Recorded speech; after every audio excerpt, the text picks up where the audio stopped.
এই হচ্ছে পরি কিভাবে রান্না করে আমি ঠিক জানি না, তারপরও আমি হচ্ছে একটু শুনে বাসা থেকে শুনবো শাশুড়ি মায়ের কাছে, শুনে তারপর রান্না করবো। এটা দিয়ে কীভাবে যেন রান্না করে, এগুলো হচ্ছে ডালের বড়ি। আপনারা কি জানেন এই ডালের বড়ি কীভাবে রান্না করে? আমি আজকে যেভাবে রান্না করবো আপনাদের দেখাবো। যাই হোক, ওয়েট করে। তো আমি এখানে পেঁপে কেটে নিচ্ছি, এরপর মিষ্টি কুমড়া দিব, আলু দিব, আর হচ্ছে একটুখানি শাক দিব, টমেটো দিব, সব কেটে নিই। এখানে আমি নতুন আলুও দিচ্ছি, যেহেতু আমি প্রথম রান্না করছি তো আমি একটু একটু করে সবজি দিচ্ছি, খুব অল্প, 2 জন মানুষের জন্য যতটুকু হয়। আমি এখানে বাঁধাকপি একটুখানি দিয়ে দিচ্ছি। তেল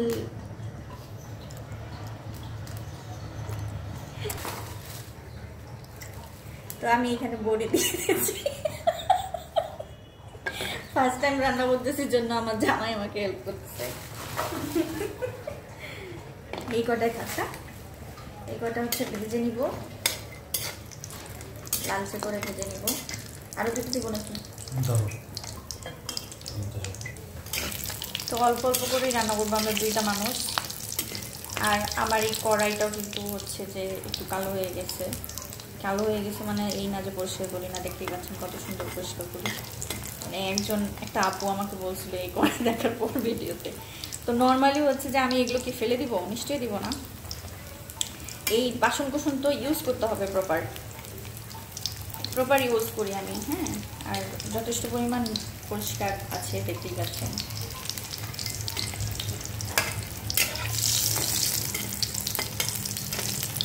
বেশি আছে আসলে রান্না করলে ইয়ে হয়ে যায়, একটু কালো হয়ে যায়। এটা আপনারা স্কিপ করতে পারেন। আর এটা আমি অনেক দিন আগ থেকেই হচ্ছে এই কড়াইটা ইউজ করি। এছাড়া হচ্ছে যখন আমার ভিডিও একদম নর্মালি করতে হয় তখন কিন্তু আমি ভিডিওতে একদম মানে ইয়ে করে ফেলি, তুলে ফেলবো। আমি এখানে বড়টা তুলে ফেলি।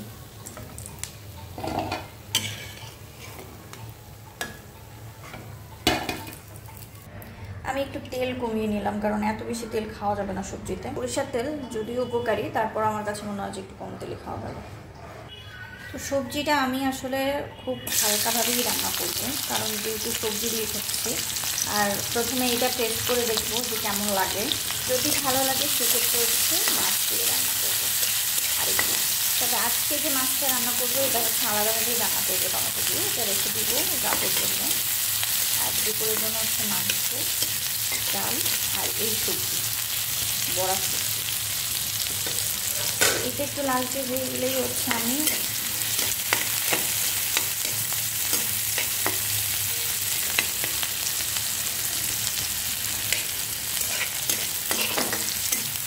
এখানে লবণ টবণ সব কিছু দিয়ে দেবো।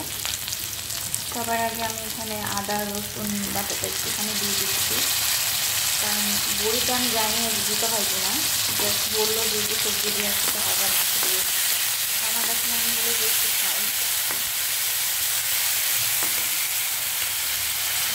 এখানে আমি পরিমাণ মতো লবণ দিয়ে দিচ্ছি।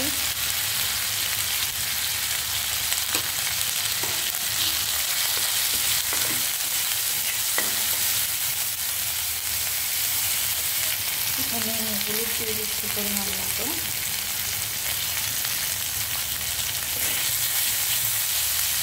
মশলাটা যা বলে আমাদের এখানে পানি দিয়ে দিলাম।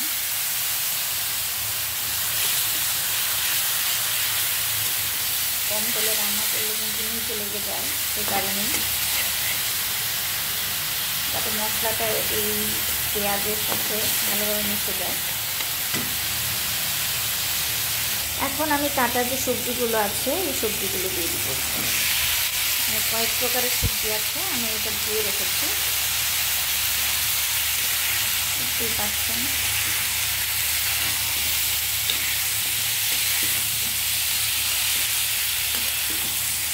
আমি একটু বড় বড় করে কেটে রেখেছি, কারণ সবজিগুলো একটু বড় বড় করে কাটলে সুন্দর লাগে দেখতে। আর যেহেতু সবজি কাটছে আর এগুলো একটু নরম সবজি, খুব তাড়াতাড়ি হয়ে যায়। শীতের সবজি যদি ফুলকপি থাকতো বা অন্য কিছু থাকতো সেটাও দিয়ে দিতাম। আর টমেটোটা আসলে আমি সবার শেষে দিব।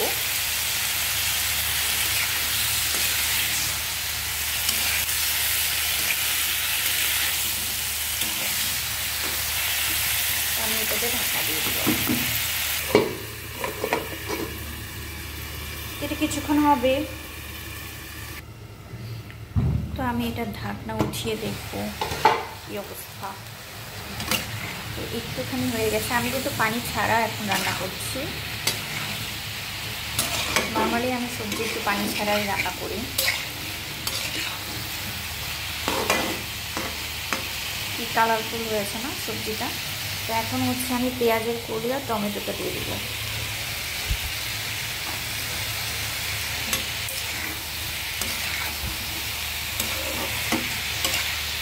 আমি আরেকটু কষে নেবো এখানে সুন্দর করে। দেখেছেন কম তেল দিয়েছি, তারপরও তেল তেল লাগতেছে।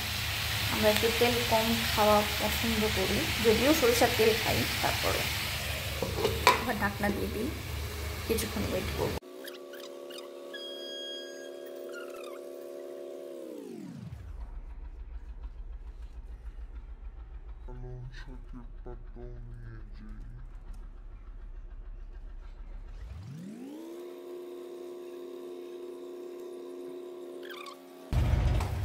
তো এই হলো আমার শাক গাছের, একটু ধুয়ে ওখানে দিয়ে দেবো।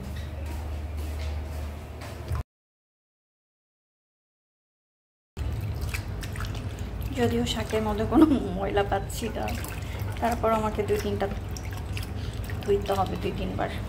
আমি অলরেডি শাকটা ধুয়ে ফেলেছি। এখন হচ্ছে আমি আরেকটু নেড়ে দেবো।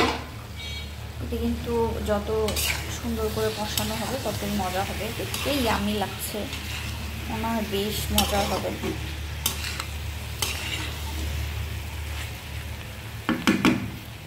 তো আমি এখন এতে বড়িটা যে ভেজে রেখেছিলাম ওটা দিয়ে দিব। অল্প করেই রেখেছি ভেজে, কারণ প্রথম বড়ি খেতে যে কেমন লাগবে জানি না। যদি ভালো লাগে এরপরে তো বেশি করে রান্না করা হবে।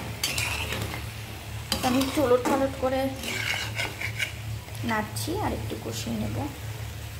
ঢাকনা দিয়ে দিই, একটু জালটাও কমিয়ে দিয়েছি। আচ্ছা, রান্নার শেষে আমি সবসময় পরিষ্কার করে রাখি। আবার অনেক আপুরা আছে বলবে, এই তো ময়লা, আপনি কি রান্না করার আগেই পরিষ্কার করেন? এই হলো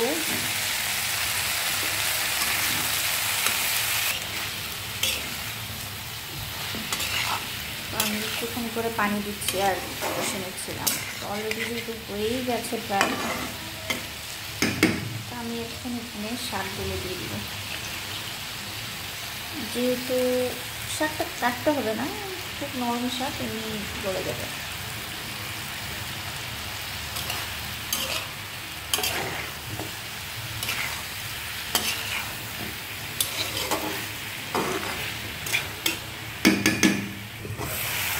আমার হয়ে গেছে প্রায় হচ্ছে। আমি একটুখানি পানি দিয়ে দিচ্ছি যাতে নিচে না লেগে যায়।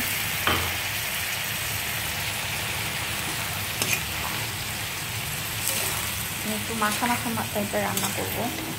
খাওয়ার পর তো টেস্টটা বলবে আমার হাজব্যান্ড করলাম।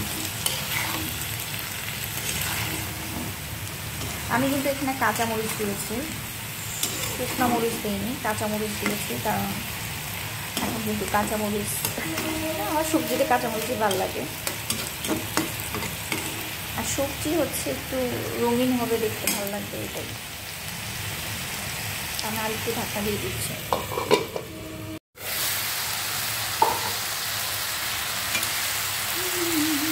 এই যে ডালের বড়ি রান্না করছি, এই গেছে প্রায়।